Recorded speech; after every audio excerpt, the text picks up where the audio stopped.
Ryan, you know what time it is, right? It's time to watch Film some film. time? It's Film time to time? watch some film. There's no Mhm. doubt. So let's get into some film here, Ryan. We are going to break down Owen Wafle's film. So let's get that on there.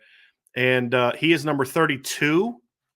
As Ryan said, the first clip we're going to be looking at is of him playing fullback, and he is not going to be playing fullback for Notre Dame. Although you never know, he may get into some stuff. But I love the fact that he starts this film off just destroying that poor kid. Here's at defensive end. The one thing that you'll see from him, Ryan, and this is again that play right there shows me this kid is an interior guy. He has no intention of running around this offensive tackle. I don't know if I've ever seen him on film try to run around someone. That's not his Yeah. game. His Yeah. game is this right here. I'm going to go through you. That's a pretty decent sized kid. Mhm. And you got to understand the league he plays against. They send a lot of kids to Division one AA type of schools. So um, get off is not again. He's not an edge player. I think you see that pretty quickly. But the strength, you see the power in the hands. He's a really powerful kid. The one thing I noticed, Ryan, and I don't know if you agree with this, his block destruction technique is very much a work in progress. He just kind Yeah. of mauls. He needs so that's something he's going to have to do a better job of is learning how to get off blocks and things like that. But He's so powerful. He's like a bull in the china yeah, shop right now. There needs to be a little more nuance to how right, he attacks things. I right. agree He's completely. fullback right here. I I think a like that. short Hey. area. Yeah, go ahead, Ryan. Oh no, I was gonna say short yardage, get him in a fullback. I'm for it. Hmm. His short area quickness and vertical burst is a little bit better than his lateral quickness, as I think you'll see in some of these fullback stuff. Like good get off, but like that's not edge get off right there. No. That's interior get off. Yep. Now, and again, I think you're gonna see there's a little bit of tightness with him, right? Hmm. He's a linear winner, and that's fine. As a nose, you don't have to be an incredible change of direction guy. You need to be able to attack a gap. And I think that he has that in him. Here's another example. He's looking for contact, right? He embraces contact. He just throws this guy to the side. I mean, there's no technique there. It's just power and effort. And that's all. I mean, that's what it is. That's who he is right now. He's a power effort guy, Ryan. He doesn't really have and that's not a shot at his college, high school. He's a sophomore in high school. Sure. Like there aren't a lot of sophomores in high school that are great technicians. I think the fact that he's a starter at the Hun school at his age, I think says a lot about the potential he brings to the table, in my opinion. Yep. Yeah. And just a little context to my conversation with a couple of the coaches. They said, and again, I think it was 71 players they've put in on scholarship over the last 8 years from the program. So it's been a very successful program. They said that they may have never had a kid that has this combination of explosiveness and physicality that Mm-hmm. they've had. So, I mean, he doesn't like to get. He doesn't. It's almost like he doesn't want to get off a block because that means he can't keep hitting somebody. right. Yep. Like he's a Yep. really physical, mean kid, and he's playing. He's just, but that's all he is right now. Like he's still learning the nuances of the game, which is there's going to be a lot of value. I mean, there's a lot of potential for production once that part of his game comes. This is one of the clips inside, and this is where I like. This is where you see just a little bit quicker. I think he likes the action getting on him sooner. I think that's Mhm. going to be why he's a good fit there. This is actually one of the clips where you actually see him use his hands to really beat a block and get around a guy. Yep. But where's he doing it at? Inside. Yeah, no, and Good I think close. that's what I think that's where it's going to be best served because that athleticism is just a different caliber inside. It really is, and I mean, but Brian, he's just a kid that, again, like you say, like he seeks contact. He is Mm-hmm. a physical football player. It's not like there is a tenacious kind of feeling with a Mm-hmm. kid like this. Tenacious, I think, is a good word. Again, is he the athlete that most of the D linemen they're getting are? No, he's not. But again, that's not what they're recruiting him to do. Like this is an example of him kind of you see this is not a highlight, right? Like he kind of gets beat there, but you see the motor. He never stops. Like you said, relentless. He spin moves out of this, and then bam, I'm going to go make a play, and then it Yep. ends up turning into a tackle for loss. That's a pretty decent get off right there. Again, vertical get off. That's what he can do. That's where I like him. He's got a little bit of explosiveness when it comes to just that quick vertical release. Yep. Yeah, you don't want him bending angles. You want him Mm-mm. moving in a straight line. Mm-hmm. Again, got to work on the block destruction. That's definitely going to be a big part of where he's got to take his game.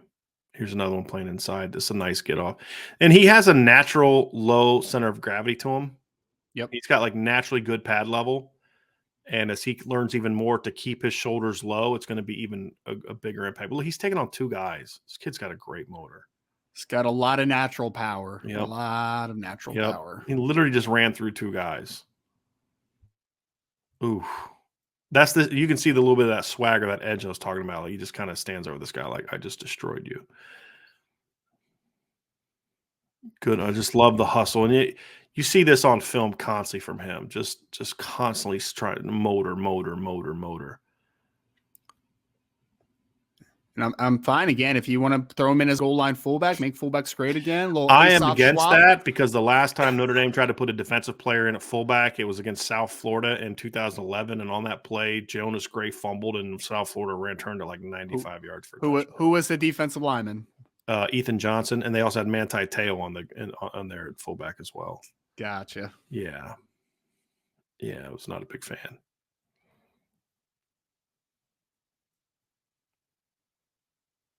Strong, high motor, good vertical burst, and he's just a sophomore. Mm-hmm. He looks so much more comfortable coming off the line when he's playing, when he's got somebody outside of him. When he's kind of attacking vertically and up the middle. Yep. And I think it says a lot for him that he also is a two-way player on the team that on the program he plays for. Mm-hmm. Do you see this little dip right here? He does have this. You'll see this flash on film, like when he'll get like he'll rip under a guy. You know what I mean? When he thinks he's got the low battle, he'll get under a guy. Yep, I do like that.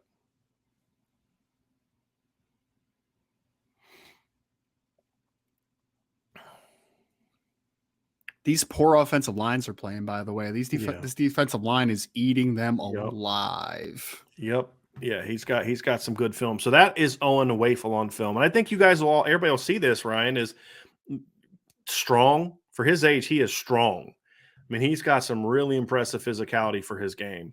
And then you see the quickness. You see, the vertical quickness. You also see some of the tightness.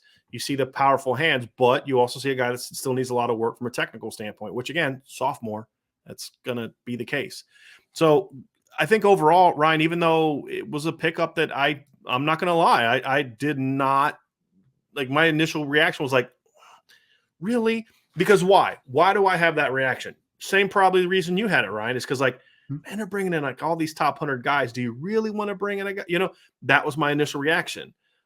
But when you talk to them, it does make a lot of sense. And, look, he's 6'2", 6'3" is where he's listed as. He's 270. You saw his dad. He's just a sophomore. He's probably going to grow an inch. I don't know if he'll grow more than an inch, but, sophomore to senior, you usually see taller kids will grow an inch, right? You're going to see him. He's going to be minimum 290 pounds by the time I'll be shocked if he's not 290 by the time he's a senior in high school, because he's got 2 years of high school left.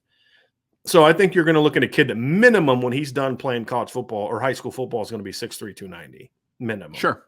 Yep. And I mean, that's significant. That's 20 pounds bigger than what Kurt Hinish was when he finished playing high school football. Right. Yep. So the point being, you're not going to have to pump up 30 pounds onto him to get him big enough to play nose guard like they did Kurt Hinish. And if he can bring even close to the motor and the attitude that Kurt Hinish brought to the table, you're going to love him.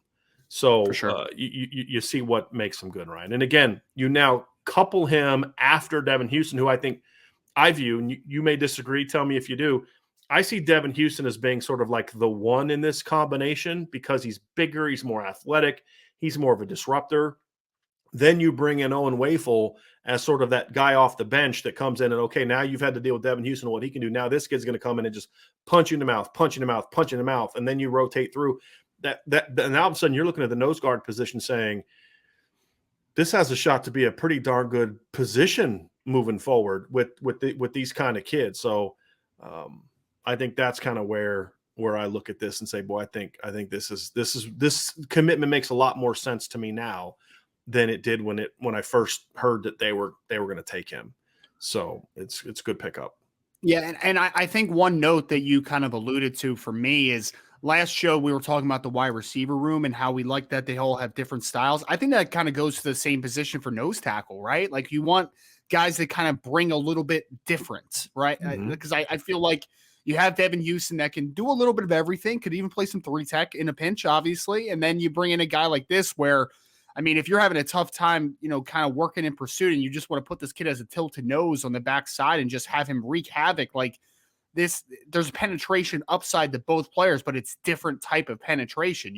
Devin Houston's going to win more about being a flexible athlete on the interior. And then this kid is going to win more on just being a really explosive first step mover in an Owen Wafle, a guy that has really good pad level and really good first step explosion. So there's different ways to create that penetration, but I think combining that with a couple of the different type of players that we have on the roster right now, if you're Notre Dame, I think that there is a lot of upside with an Owen Wafle in that role. I really do. And I don't want to undersell him, because again, he's a top 200 player.